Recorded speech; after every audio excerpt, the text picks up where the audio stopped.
ખાતે ભારતના લોખંડી પુરુષ સરદાર વલ્લભભાઈ પટેલની 150મી જન્મજયંતિ નિમિત્તે યુનિટી માર્ચ, જનસભા તેમજ પદયાત્રાનો કાર્યક્રમ લોકસભાના દંડક અને વલસાડ ડાંગના સાંસદ ધવલભાઈ પટેલની અધ્યક્ષતામાં યોજાયો હતો. આ પ્રસંગે વક્તા તરીકે લલિતભાઈ વેકરિયા ઉપસ્થિત રહ્યા હતા.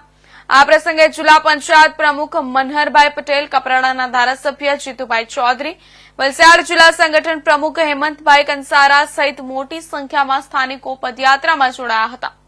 સવારે 8 વાગ્યાથી નીકળેલી આ પદયાત્રા નાનાપોઢા હેલીપેડ મેદાનથી નીકળી હતી, જે વડખંભા, પાનસ, ખૂંટલી ફાટક થઈ નાનાપોઢા બિરસા મુંડા સર્કલ સુધી પહોંચી હતી. 10 કિલોમીટરની આ પદયાત્રામાં મોટી સંખ્યામાં ઉપસ્થિત રહેલા લોકોએ સરદાર અમર રહોના નારા લગાવ્યા હતા.